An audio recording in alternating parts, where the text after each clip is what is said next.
Uma lúcida análise sobre os acontecimentos políticos com Henrique Prior.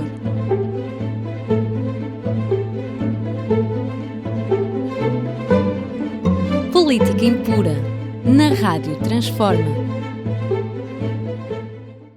Sejam bem-vindos a mais um Política Impura na Rádio Transforma. Peço-lhes para partilharem o canal, para o subscreverem. É muito importante para nós a subscrição do canal da Rádio Transforma. É gratuito, é fácil e é importante para a nossa sobrevivência como meio de comunicação livre e fraterno. E peço-lhes ainda, finalmente, para baixarem o aplicativo da Rádio Transforma. Pois, duas palavras que temos de dizer sobre a Ucrânia, que já começou a ser a normalidade do dia-a-dia das pessoas e que quase que cansa já a forma como a comunicação social está a massacrar os cidadãos com a propaganda do lado ocidental desta guerra.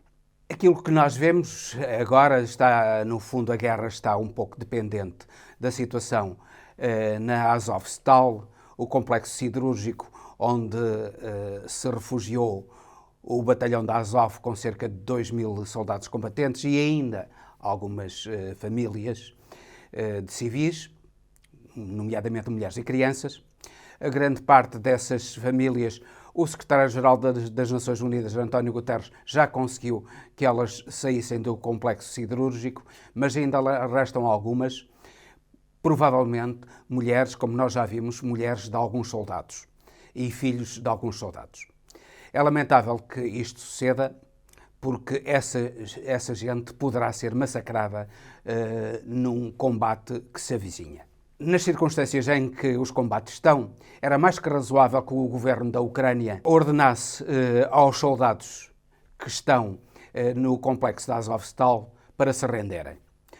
Estabelecia condições, respeito pela dignidade dos rendidos e acabaria com o massacre. Mas, pelos vistos, não. O governo da Ucrânia quer mártires. Por outro lado, o governo de Moscovo quer o massacre. Eventualmente poderia querer exibi-los como triunfo, mas quer o massacre. Há, entretanto, conselheiros militares ocidentais lá dentro, nomeadamente conselheiros americanos e franceses. Vamos a ver o que é que vai suceder nisso. Anuncia-se realmente um massacre, porque dos dois lados há a intransigência e há a vontade, no fundo, a vontade de vencer que não se compadece com o sangue. É assim esta tragédia da guerra da Ucrânia, em que quem sofre é o povo, em nome de interesses, por um lado, de uma liberdade da Ucrânia, que tem direito à liberdade, tem direito à independência, mas, por outro lado, da necessidade, e isso é muito importante, e nós compreendemos, da necessidade da Rússia não ser ameaçada com a destruição das suas principais cidades. Com os extremos a manterem-se, pois nada de bom se augura em Azovstal. E vamos a ver o que é que vai suceder na guerra da Ucrânia, quantas situações como Azovstal ainda irão suceder. Posto isto, vamos falar da França, onde, depois do triunfo de Macron nas eleições presidenciais, um triunfo magro,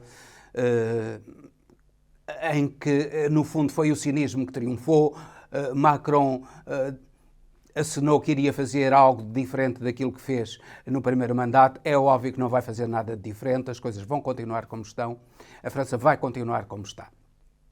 Agora, há algo de novo na França. Pela primeira vez na sua história, a esquerda francesa, a esquerda ao lado do Partido Socialista e o próprio Partido Socialista, vão unir-se numa frente ampla eleitoral para derrotar Macron.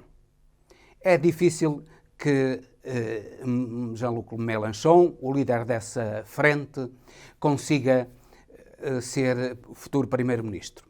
Muito difícil. No entanto, só o facto de agregar a esquerda em França é muito importante, porque Macron tem não só uma alternativa à direita, mas uma alternativa à esquerda. Há um governo do centro, há uma alternativa de esquerda e há uma alternativa de direita. Felizmente, a França, através de Mélenchon, conseguiu ultrapassar a condição de quase religiosidade dos partidos políticos de esquerda, que cada um deles entende que é detentor da sua verdade, uma verdade que lhes deve ter sido revelada pela iluminação de qualquer anjo ou de qualquer Deus, e como são detentores da verdade, como qualquer organização religiosa, pois normalmente não abdicam da sua verdade, porque é a verdade verdadeira. E a dos outros é uma falsidade. Agora, conseguiram uma união minimamente razoável. Eles não abdicam das suas identidades. No Parlamento, cada um terá o seu grupo parlamentar. O Partido Socialista, cuja candidata nas eleições presidenciais obteve votos abaixo dos 2%, e que ameaça afundar-se, pois ontem aceitou, por maioria da sua Comissão Nacional, aceitou com uma votação de 62% a favor do acordo, aceitou integrar esse acordo. Esse acordo tem como pressuposto um programa mínimo de esquerda. Para além da identidade, da manutenção da identidade das várias forças de esquerda, tem um programa de esquerda mínimo comum. Não pretende a saída da União Europeia nem do euro, mas pretende que a União Europeia abandone o neoliberalismo económico que tem seguido. E isso é bom. Por outro lado, pretende subir o salário mínimo em França para 1.400 euros. A França, com a riqueza que tem, suporta perfeitamente este salário mínimo. Finalmente, uma das propostas desta frente ampla, dirigida por Mélenchon, é a idade da reforma manter-se aos 60 anos. Não creio que isso seja uma boa solução. A população ativa em França e em todo o mundo está a diminuir, portanto, o contributo daqueles que trabalham para os reformados é cada vez mais difícil. A esperança de vida é cada vez maior, felizmente é cada vez maior, e, portanto, as dificuldades de quem trabalha suportar as reformas dos que já deixaram de trabalhar é cada vez maior. E, portanto, a sustentabilidade da segurança social é um problema real em França, como é em Portugal. É pena que os partidos políticos, nomeadamente o de direita e de esquerda, encontrem a solução no 8 ou no 80. Isto é, reforma aos 60 anos ou reforma para aí já com 67 ou 68 anos, como se avizinha dentro de pouco tempo. Ora, não é necessário nem uma coisa nem outra. Aquilo que é mais razoável e que permitiria a sustentabilidade da segurança social e permitiria até um envelhecimento saudável, mais saudável do que acontece atualmente.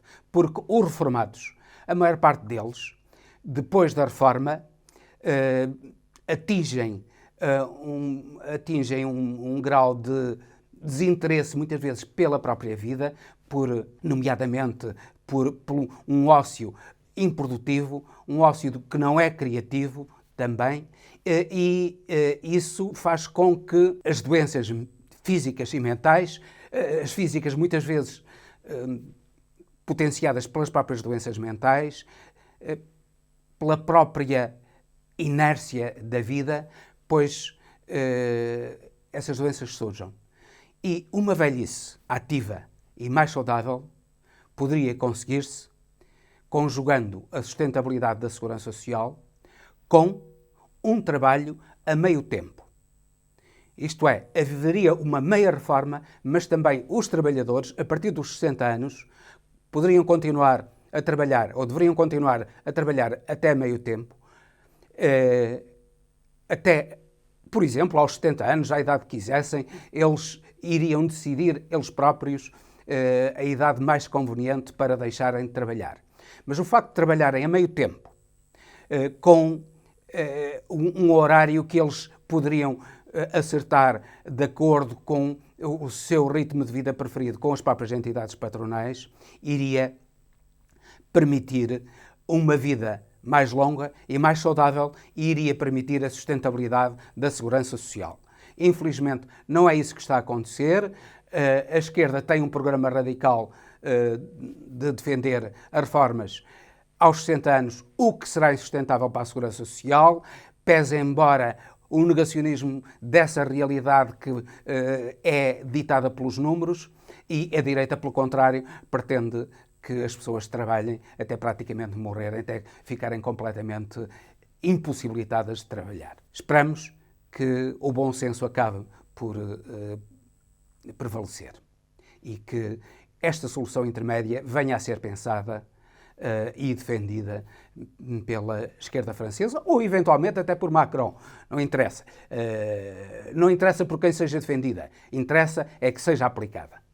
Em Portugal, infelizmente, a esquerda não se une. Agora houve no Porto, ontem, uma reunião para a criação de uma frente ampla 25 de Abril, há em Lisboa, em Braga, há algumas tentativas de união da esquerda, mas a esquerda em Portugal é um pouco como a esquerda em França, algo de religioso e cada um é detentor da sua verdade. Nós vemos que, por exemplo, o Bloco de Esquerda e o Partido Comunista votam quase sempre no mesmo sentido no Parlamento, mas não conseguem unir-se, porque eles têm uma verdade que lhes foi revelada, não se sabe por quem, porque Deus ou porque anjo, e portanto, a verdade é deles e a sua verdade há de triunfar, nem que seja no fim do mundo. Esperamos que estas tentativas de união da esquerda se levem a cabo para que Portugal tenha uma alternativa à esquerda, uma ao centro e uma à direita, que é o mais saudável para um país democrático. Finalmente, falaremos do Brasil e de Lula sair na revista Time. Saiu na capa da revista Time como uma esperança para o Brasil, um líder a nível mundial, com uma projeção a nível mundial, e que poderá unir, nomeadamente, os países do terceiro mundo e poderá alcançar uma verdadeira independência para um Brasil que tem sido um Brasil submisso desde sempre aos interesses americanos que têm governado o Brasil. São os interesses americanos que têm governado o Brasil praticamente desde a sua independência. Pois os interesses americanos confrontam-se com a importância de Lula, não só a nível nacional, mas a nível mundial, o respeito que ele merece a todo o mundo. Ele é recebido pelos chefes de Estado de todo o mundo, coisa que Bolsonaro não é. Marcelo Rebelo de Sousa, por exemplo, quando ele tomou posse, foi cumprimentá-lo ao Brasil, mas o convite para visitar Portugal ficou-se. E ele ainda não visitou Portugal, como visitou a Rússia e mais nenhum país da Europa. Bolsonaro é um indivíduo desprezado no conceito das nações e Lula poderá trazer a liberdade, a independência e a esperança ao Brasil. Estamos em crer que, apesar dos receios do golpe, não vai haver golpe. E não vai haver golpe porque o chefe da CIA, o Sr. Burns, já disse que as eleições no Brasil têm de ser claras, tem de haver um respeito pelo atual sistema eleitoral e não pode haver manipulações das eleições. Estamos a acreditar que isso vai suceder, até porque os Estados Unidos já não têm condições para, como em 1964, pôr uma frota de navios de guerra junto a uma cidade brasileira a ameaçarem uma intervenção militar no Brasil, caso o golpe corresse mal.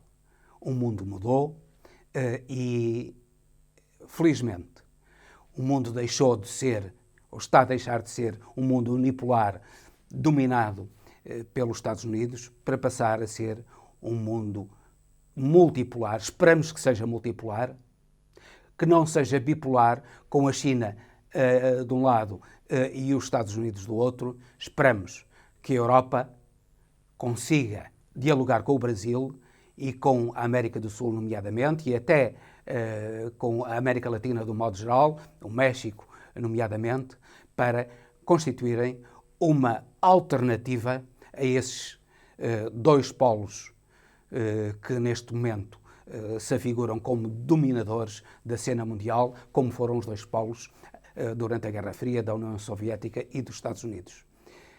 A Europa tem um papel essencial a desempenhar no contexto mundial.